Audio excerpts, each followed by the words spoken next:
செயற்கரிய செய்வார் பெரியார், சிறியர் செயற்கரிய செய்களாதார்.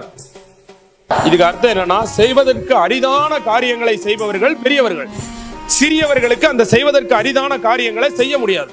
அது என்ன சார் எனக்கு புரியல, இன்னும் விளக்குங்கன்னா, செய்வதற்கு அரிதான காரியம் எது? வெயிட் தூக்குறதா கிடையாது, ஒரு வேலையை செய்யறதா கிடையாது, பொறுமையா இருக்கிறது, நிதானமா இருக்கிறது, அந்த கொடுத்த வாக்கை காப்பாத்துறது. நம்ம கோவப்படக்கூடாது நினைப்போம், ஆனா கோவப்படுறோம். ஆனா கோபத்தை எத்தனை பேரால தூக்கி எறிய முடியும்? அவன் தான் பெரியவன், கொடுத்த வாக்கை காப்பாத்துறவன் தான் பெரியவன். சிறியவருக்கு அதால அந்த வாக்கை காப்பாற்ற முடியாது. பொறுமையா இருக்குன்னு நினைப்போம், பேராசப்படக்கூடாதுன்னு நினைப்போம். இந்த மாதிரி சில கேரக்டர்ஸ் இருக்கு பாரு, அதை கட்டுப்படுத்துறவன் தான் பெரியவன். சிறியர் செயற்கரிய செய்களாதார். அந்த அரிதான செயல்களை அவங்களால செய்ய முடியாது. ஏன்னா ஒரு வாக்கு கொடுக்குறது பெரிய விஷயம், கொடுத்த வாக்கை காப்பாத்துறது சாதாரண விஷயம் கிடையாது. எல்லாராலையும் முடியாது. சத்தியமா எல்லாரும் போய் சொல்லாம இருக்க முடியுமா? நம்மளால எல்லாராலையும் முடியாது. ஆனா அப்படி ஒருத்தர் இருக்கிறான்னா அவன் பெரியவன் தானே. அதான் இந்த குறளுக்கான அர்த்தம்.